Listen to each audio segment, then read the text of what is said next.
भगवत कृपा पात्र को कोई प्यार नहीं करता। आपको लगेगा कि ऐसा कैसे?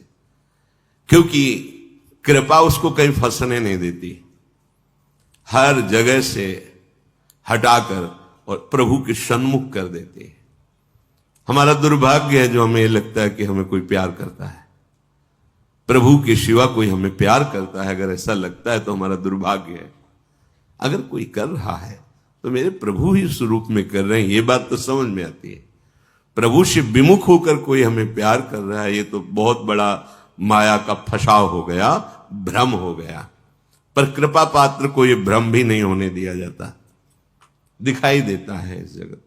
सच्ची मानिए, हृदय की ऐसी स्थिति होती है, नहीं होता कहीं कोई ठौर ठिकाना हो, चाहे भी तो नहीं होता।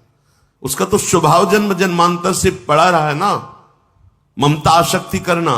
कोई एक बार प्रेम से बोल दे तो उसका मन कहने लगता है ये मेरा, ये मेरा है, ये मुझे चाहता है, ये मुझे मेरा अपना है। प्रभु से विमुख करने वाली जो अपनापन की वृत्ति है, प्रभु की कृपा पात्रों के हृदय में वो उदय ही नहीं होने दी जाती।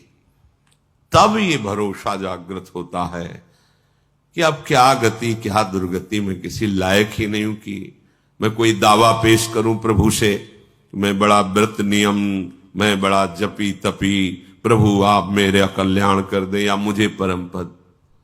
वो हृदय में देखता है किसी तो बस अब उठा भरोसा, अब तो बस लाड़ लीजिए श्यामा जी, आप करुणा समुद्र आप देख लीजिए। बस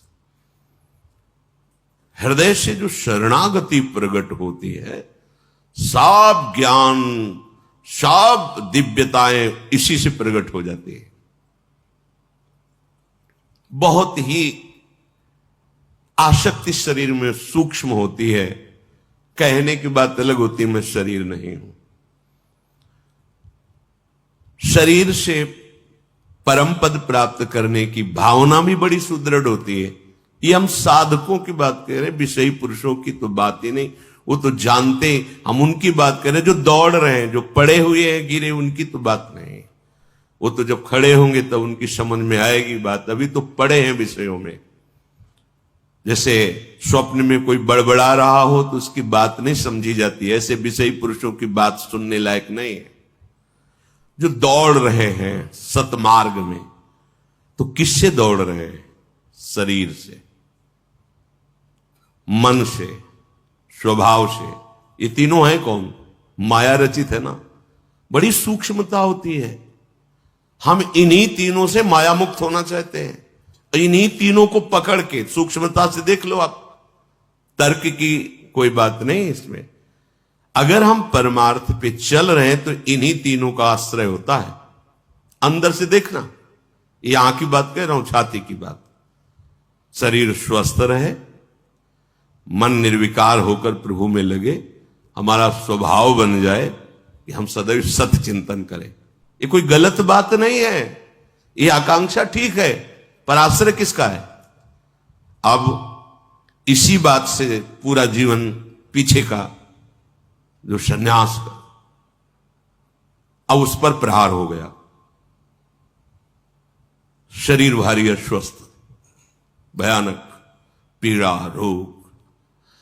अरे कैसे आपको बताएं?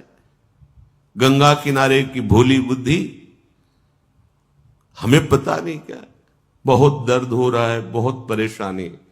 रोटी मांगने गए ब्रजवासी में, कहा बात बाबा उदास काहे को है? मैया पता नहीं पेट में क्या, कोई कहता कीड़ा है, कोई।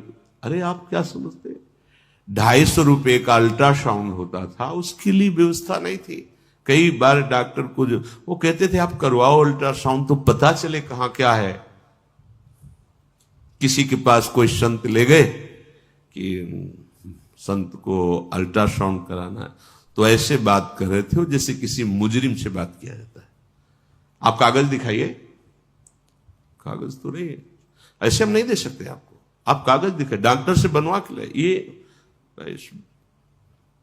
रहने दीजिए, आप रहने दीजिए। ऐसे वो माई ने कहा मैं दवा बताऊं, वहां मिट्टी का तेल पी बाबा।